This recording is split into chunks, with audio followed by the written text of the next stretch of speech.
Atenção! Vai começar agora uma teleaula de automação do curso profissionalizante. Este módulo tem um total de 20 aulas. Hoje você vai assistir a teleaula número 10. Bons estudos!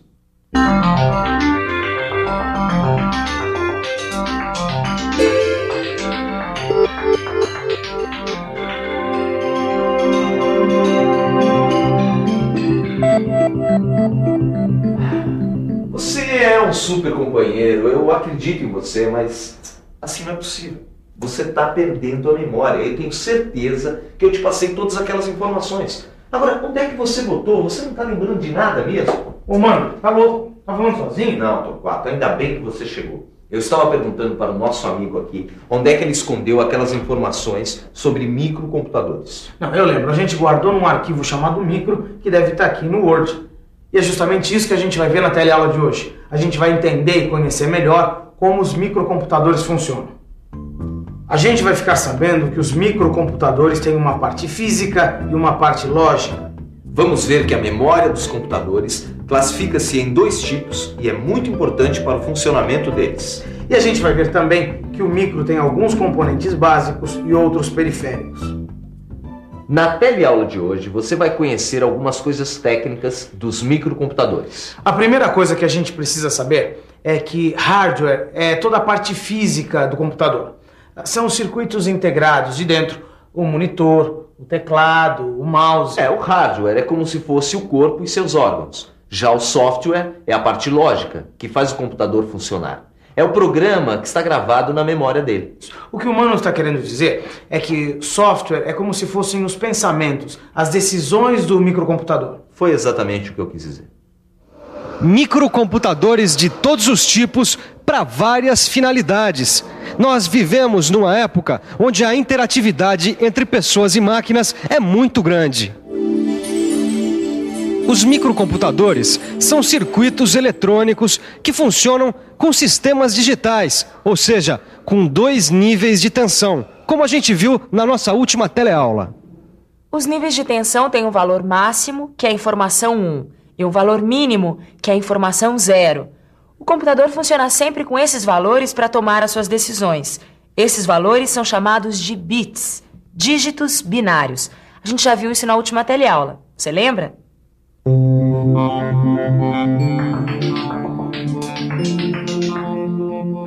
Os níveis 0 e 1 são os dígitos do sistema de numeração binário. O sistema binário tem apenas o 0 e o 1. Com a combinação desses 2 dígitos, a eletrônica digital pode representar qualquer quantidade. Os dígitos binários são chamados de bits.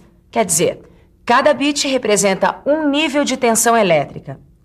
Então, o nível 0 representa uma tensão de 0 volts e o nível 1 a mais alta tensão do circuito. É por isso que os circuitos eletrônicos trabalham só com vai ou não vai, certo ou errado, sim ou não, 0 ou 1. O dígito binário 0 ou 1 determina toda a escolha que o micro pode fazer. Então o sim é 1 e o não é 0. O certo é 1 e o errado é 0. Esses bits são como as letras que formam a língua que a gente fala. Então, são os bits que formam as informações básicas para os microcomputadores. Os conjuntos de bits são chamados de bytes, de word e de double word. Vamos ver isso melhor. Byte é um conjunto de 8 bits. Um byte é igual a uma informação para o computador. Word é um conjunto de 16 bits. Uma word é igual a uma informação de 2 bytes. Double word é um conjunto de 32 bits. Uma double word é igual a uma informação de 4 bytes. O computador pode pensar e executar funções lógicas. Ele tem uma memória que guarda todas as informações e os programas que precisar. Os computadores têm componentes básicos e componentes acessórios. Os componentes acessórios são a parte externa do computador. O teclado, o mouse e o monitor.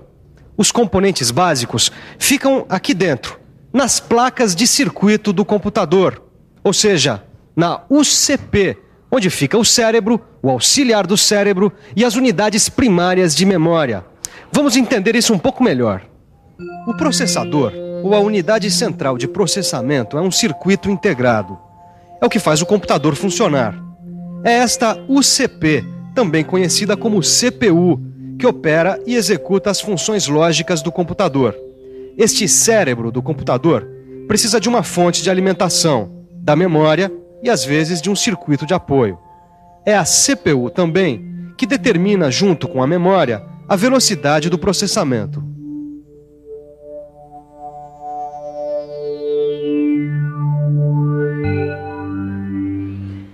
Essa velocidade do processamento que a gente acabou de acompanhar é medida em megahertz.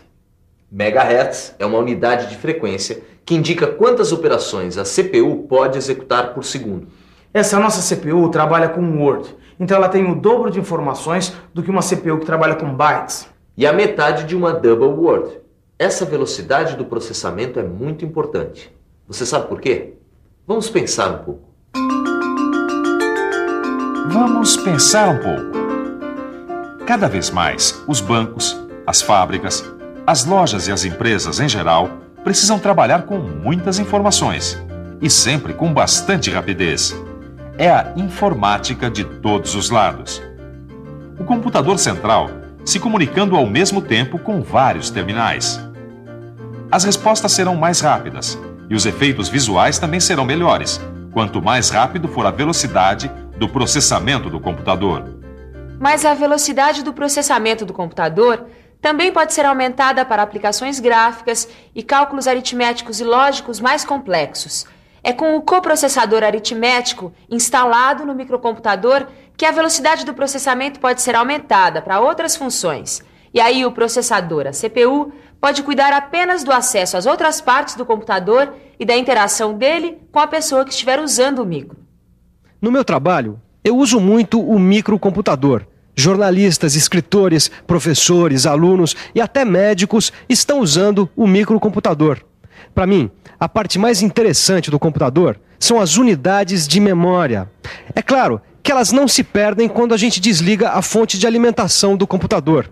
As unidades de memória se classificam em primárias e secundárias. Ah, tá aqui. Bom, primeiro nós vamos ver como é essa tal de unidade de memória primária. As memórias primárias podem ser do tipo RAM e do tipo ROM. As memórias RAM e ROM, ou seja, as unidades de memória primária, são circuitos integrados que ficam dentro do gabinete do microcomputador. Esses circuitos são capazes de armazenar milhões de bits. As informações do computador ficam na memória e são processadas pela CPU. Ah, Torquato. É por isso que a velocidade do processamento não depende só da CPU. Depende também da memória. É, exatamente. O tempinho que o computador deixa a gente esperando é justamente o tempo que ele demora trocando informações com a memória. Portanto, quanto mais rápido for a memória, mais rápido será o processamento do nosso amigo. Vamos ver melhor o que isso significa.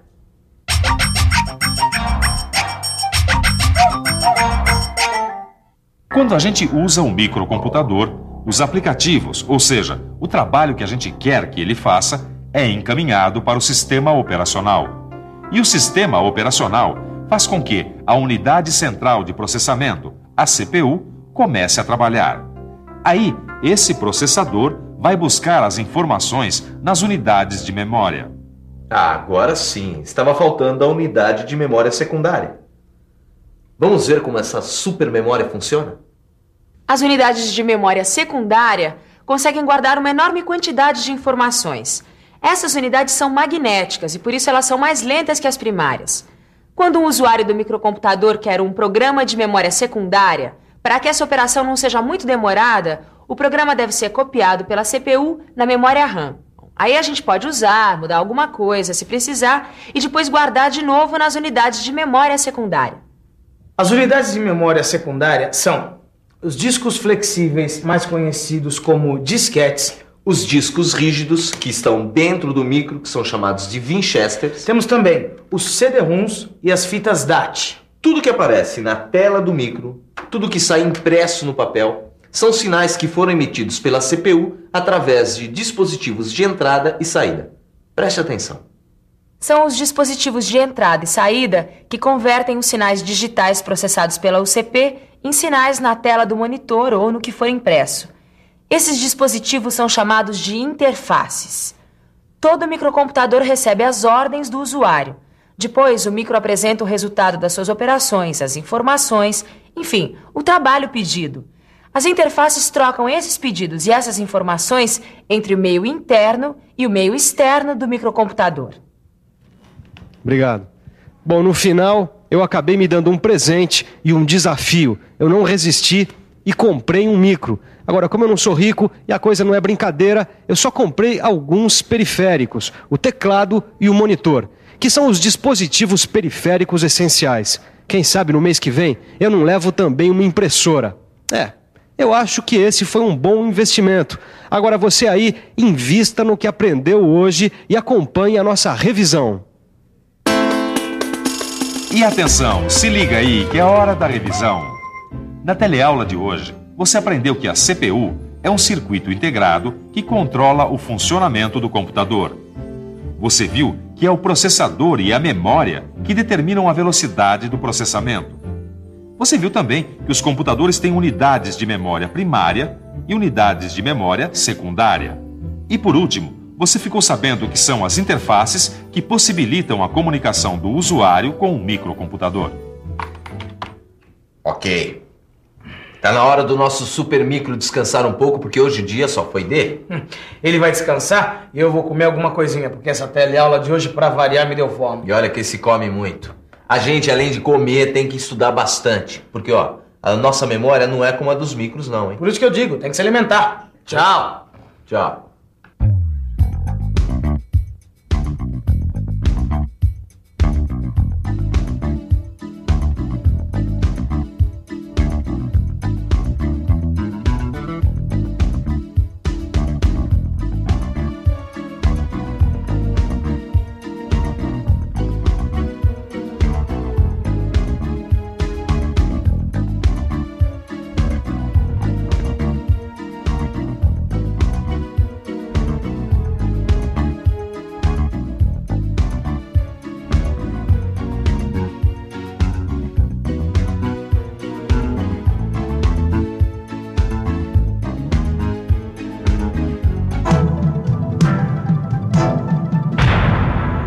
Telecurso 2000, um programa de educação do Sistema Fiesp e da Fundação Roberto Marinho.